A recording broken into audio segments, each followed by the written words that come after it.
ASC from Egypt take apart KPA. Final score tallied 78-67. Let's just talk about this. So I was just looking at this game, just finished watching this game live, and I must say, KPA side, they're just not prepared for this final, honestly. The way ASC were just, attacking, especially the second half, it just proved untenable for the KPA side. They were not able to convert on those points. We were kind of lapsadaisical when it came to taking care of the basketball, turnovers, transition points were a lot, and KPA weren't able to match the ASC pressure in the threes. And ASC just dictated the tempo of the whole game, and the final result just shows you why they won this. And I just saw flashes of this when I was watching the ASC sporting team when they matched up with the Equity Hawks. I saw a situation where the Equity Hawks just a few days ago, the Equity Hawks were on top, and they blew that lead to a sporting. And I saw something that they did in that game that really caught me by surprise. And I saw this is one of the things that I'm not sure if the Kenyan teams that were there were aware of, especially the KPA side, that because the KPA side, they swept the whole all their games, they won them, and they fell in the finals. They were not anticipating a sporting team to come out of the gate like that, especially in the second half. At the first, it was just very close game. It was very methodical. KPA were knocking down their shots, working inside, but the usual things that really hampered our offense. We were not able to set up offensively on the half court. That one we were poor. We were very poor when it came to the half court offense, and the constant reliance of transitional plays and scoring. It's not a winning strategy, especially when you have a team that is very alert. They know what they're doing on the court. When A Sporting spotted the fact that that's weird. When A Sporting saw how KP was setting up offensively and the way they were not defending their threes, they took advantage of that. They were making quick slashes at the basket, and they were scoring them. And if they didn't score them, they were really aggressively going for the second chance points, which they really hurt KPA a lot. I saw a situation where KPA's front court were not even being aggressive in getting those defensive rebounds. I can understand if it's offensive boards, like second chance points is difficult, but defensive rebounds, you could see they were giving up a lot of them, and a lot of the defensive rebounds turned out to be offensive rebounds for the other side. So that's one thing that it was so glaring. When I saw that, I was like, if that kept carrying on throughout the whole game, we won't be able to match them, especially in scoring wise. And when I looked at it from a bird's eye view, when I was watching the game, I just saw a lot of miscommunications, especially on defense. I saw a situation where when KP were bringing the ball up court, they got trapped and flanked, and the ball, this was a turnover, unnecessary fouls. They were fouling too much in there. The fouls bug kept creeping in, and they were not able to, have discipline and work on a string on defense. And those are one of those things that made KPA lose this game. And honestly, the sporting team, they just, came in and balled out.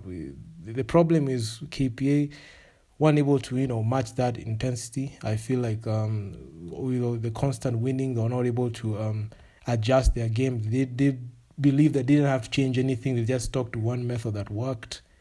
I'm not sure if they want to go next level, they should just use the same tactics over and over again, because they just use the same tactics game in, game out. And when you face a team that has the ability to offset your power, you have to set up tactically differently, different from how you're able to match up with other teams. So that's one thing that I saw was a very glaring failure in there. and it wasn't a good look at all. I was expecting a very close matchup, especially in the fourth, but there was this 8-10 point buffer that was there, and there was no 3-point shooting. There was limited 3-point shooting, especially in the second half. I was wondering why they were not turning to their KPA are not turning to their shooters, and the shooters picking up the sports pretty well, because it's just freestyle basketball. You could see even at a possession, the sporting team were like, just relaxed on offense. They were not, they were just relaxed. Although they were attacking aggressively, they were just, just working on their pace. And majority of the time, KPA are just chasing the game. And it was something that is not supposed to happen. And especially KPA being an elite basketball team hailing from Kenya, I mean, it goes there. They should be playing at a way. They should be able to adjust in game, and I'm not sure if the coaching staff knew this.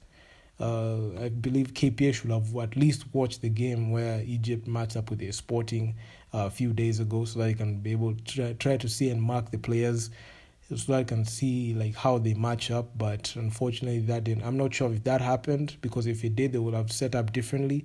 They just approached this game the same way that they approached the other games, and it just raises the question. They didn't know how to set up tactically in that game, and this was one of those games that every possession and every minute counts. And when it mattered, KPA just folded. I just saw this game folding when I just saw it was 2 minutes and Sporting were up 10, 11 points. I was like, I just knew it was game over, because all they just needed to do was just pound the clock, of which they did. They just pounded the clock, 33 seconds left in the game in regulation, and they just go crown the champions. And I mean, hopefully KPA just learn how to how make the adjustments, especially in their technical bench. I mean, the substitutions. I don't know why our key pieces, who are very elite shooters, did not play that game. They're not getting fed the ball there. They're not getting good service, especially in there. Some of the inside dominance that KPA had just faded out of the game. They started off pretty well inside, but it just faded away. I don't know why that happened.